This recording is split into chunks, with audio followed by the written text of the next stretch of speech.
Bapak, Mama, sama saudara umat Allah yang terkasih dalam Kristus Yesus, selamat malam, selamat Paskah. Haleluya. Haleluya.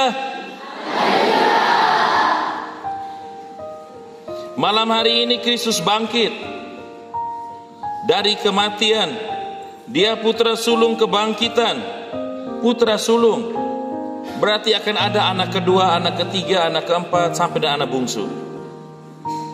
Siapa-siapa yang kedua, ketiga, keempat, kelima, sampai bungsu? Kita yang hari ini merayakan malam Paskah, malam kebangkitan. Pada saatnya setelah menyelesaikan persiaran di dunia ini juga akan bangkit seperti Kristus untuk memasuki kehidupan abadi. Itu iman kita. Itu yang kita nyatakan dalam pujian Paskah Exultet tadi dengan lilin bernyala. Sebentar juga kita imankan yang sama lewat pembaharuan dan dibaptis dengan lilin bernyala juga. Semua kita manusia yang hidup di dunia ini mencita-citakan dan mengimani bahwa pada saatnya akan menikmati kebahagiaan kekal di surga. Dalam Vijili Paskah malam hari ini, bacaan pertama kitab Kejadian cerita tentang penciptaan manusia. Penciptaan alam semesta dan ditutup dengan penciptaan manusia. Kita dengar tadi Allah menciptakan dengan begitu teratur, begitu tertata rapi, bertahap, dan pasti ada perencanaannya. Hari pertama sampai hari kelima dia ciptakan semua dulu. Yang lain-lain, terang, tumbuh-tumbuhan, hewan di laut, hewan di darat, hewan di udara, penerang siang, penerang malam. Dia jadikan semua. Sudah ada, baru hari ke-6 dia ciptakan manusia. Bapak, Mama, Tuhan Allah itu hebat. Dia tidak cipta manusia langsung di hari pertama. Kalau dia ciptakan manusia di hari pertama, manusia mau makan dari mana? Manusia mau menikmati terang dan gelap dari mana? Tidak ada. Maka dia jadikan semua yang mendukung kehidupan manusia sudah ada dulu. Baru hari terakhir dia jadikan manusia sebagai mahkota penciptaannya. Penciptaan yang Allah lakukan itu bertahap dan berakhir dengan penciptaan manusia sebagai puncak mahkota dari karya penciptaan. Allah punya progres, Allah punya rencana. Semua yang dijadikannya itu baik adanya dari hari pertama sampai hari ke-6. Semuanya Allah melihat bahwa semuanya itu baik ada. Dan di hari yang ke-7 Allah masih mengambil waktu untuk istirahat. Setelah ia menyelesaikan semua karya penciptaannya, di hari ke-7 Allah beristirahat. Itu bacaan pertama. Bagaimana dengan kehidupan kita? Apakah hidup kita punya progres, punya rencana, punya tahapan-tahapan, atau asal jalani saja seperti air mengalir? Besok mau buat apa, nanti besok dulu.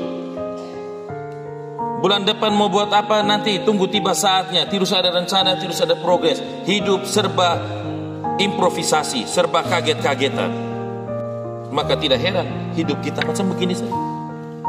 Allah saja punya progres, punya rencana, punya tahapan hidup.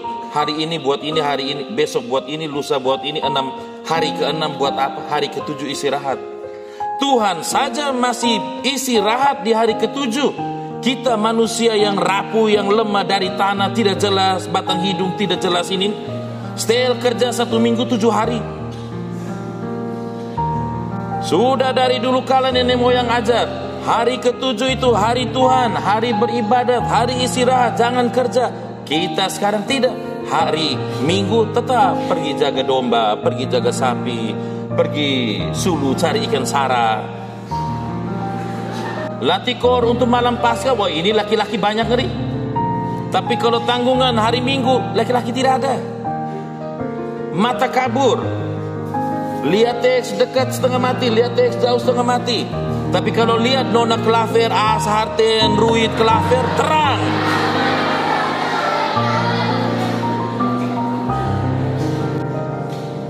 Allah saja beristirahat, kita yang manusia lemah buat macam hebat-hebat. Lalu tidak pernah bersyukur untuk segala sesuatu yang sudah kita terima.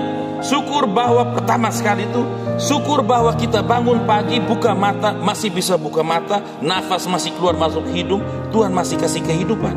Syukur. Tapi jarang bangun pagi buka mata, oh masih nafas, terima kasih Tuhan. Tidak ada. Bangun, mama kopi. Itu yang bapak-bapak. Sangat jarang kita bersyukur. Mungkin karena terlalu sering tiap pagi bangun, dengar manukako, buka mata, masih ada nafas, sudah kerja. Lupa berdoa, ucap syukur. Bahkan ada lagi yang menghina sesama yang berdoa. Mama mau pergi pasar naik ojek, sudah duduk masih ada salib, doa.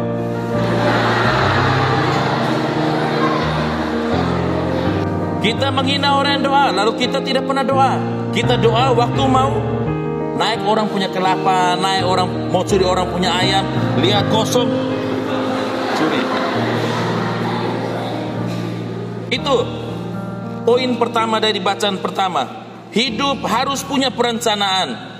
3 bulan ke depan mau makan jagung, hari ini tanam jagung, 3 bulan ke depan makan jagung.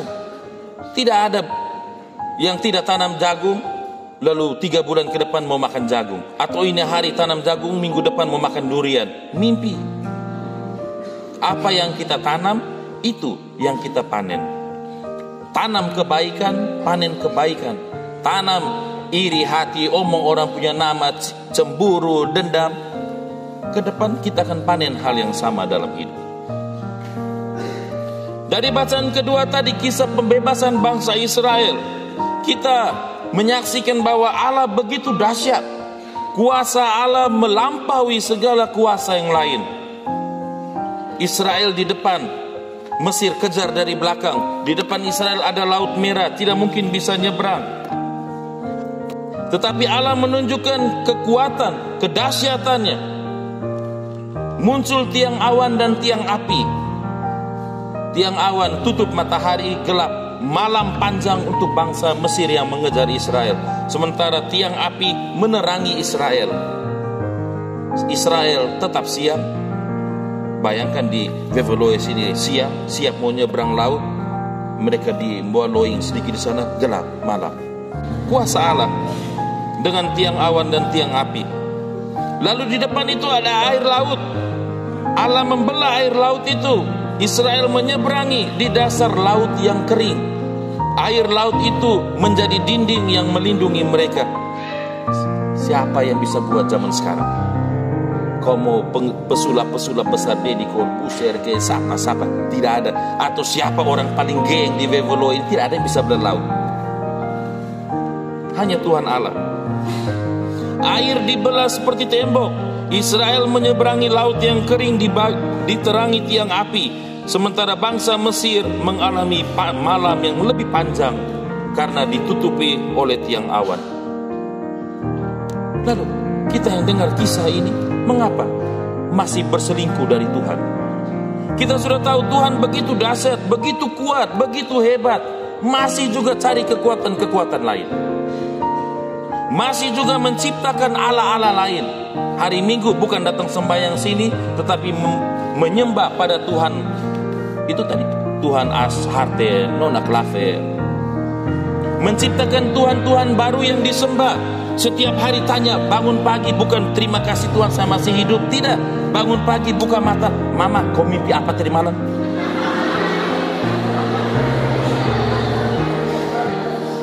Atau pergi ke tetangga, musuh bako, minum kopi, orang mau cuci gelas, tidak kasih, balik dulu. Sebentar mau lihat ini sio apa dalam. Padahal kita tahu tidak ada orang yang kaya dari judi. Bab mama KP pasang angka 1 hari 4 kali ya, pagi, siang, sore, malam. 1 kali pasang 10.000, 10 kali 10 lembar. 1 hari 4 kali 40.000 kali 30 hari selain kurang hari Minggu 30 kurang 4. Hari Minggu ada juga? Ada, ada. 30 kali 4 120. 1.200.000 satu bulan. Bulan kedua 2.400.000. Bulan ketiga tanggal 1 dapat. Pas 2 angka, dapat berapa? 600. Dapat 600, keluar 2.400.000. Tekor. Sementara istri mulai marah-marah, bapak ini KP jalan terus, tapi lombok, garam, beras habis. Makan itu rekapan.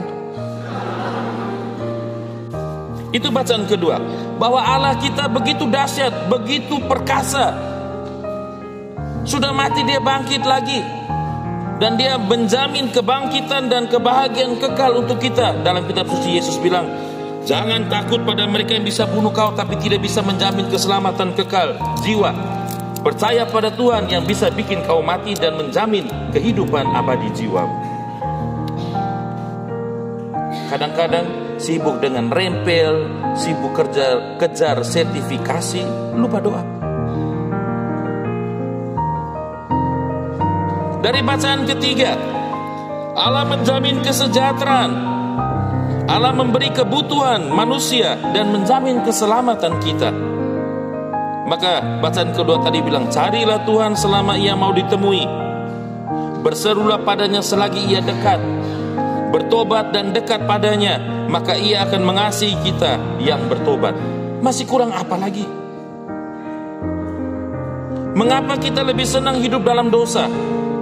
Iri, cemburu, dengki, dendam, baku marah dari 2010 sampai 2022 masih terus. Padahal masih ada hubungan darah, kakak adik, sepupu, ipar. Hanya soal ayam 1 ekor, hanya soal kambing, hanya soal tanah 1-2 jengkal.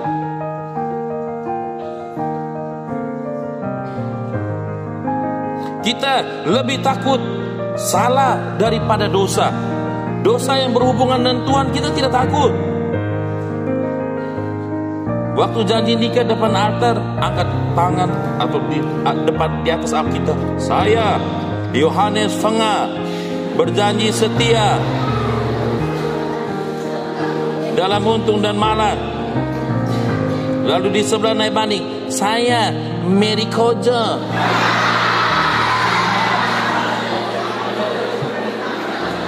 Tapi janji setiap pernikahan itu kita ingkari. Cari 02, 03. Padahal tahu orang Katolik itu satu kali untuk selama-lamanya dan tidak terceraikan. Tuhan menjamin kehidupan kita. Tuhan mengasihi kita yang bertobat. Maka bila hari-hari lalu kita penuh dengan dosa, penuh dengan kerapuhan, malam Paskah ini biarkan bacaan epistola tadi, biarkan semua itu kita paku bersama Kristus di salib. Dalam pembaruan janji baptis sebentar, kita satu dalam kematian Yesus untuk kemudian bangkit menjadi manusia baru. Kemarin-kemarin kita masih kuasi paroki, tahun ini kita sudah menjadi paroki. Tunjukkan bahwa kita paroki siap untuk hidup sebagai umat paroki. Yohanes 23. Tahu tidak jalan hidup Yohanes 23 pelindung paroki? Itu pencetus Konsili Vatikan kedua, pembaharuan besar-besaran. Maka kita umat Vevoloe yang berpelindung Yohanes 23 juga harus menjadi pencetus pembaharuan. Jika kemarin hidup kita seret-seret, ada tolak tarik, ada pro kontra, sekarang sudah resmi paroki. Dengan resmi paroki, uskup datang, peresmian bukan menjadi titik finish, tetapi justru dia menjadi titik start baru supaya hidup menjadi lebih baik dari hari kemarin. Kemarin kita masih gabung dengan Danga, 10 tahun lalu juga datang misa di sini. Saya sebagai pastor Danga masih kapela kecil, muka juga tidak jelas. Sekarang muka orang Vevoloe berubah sejak jadi paroki ini, lebih glowing, lebih cantik.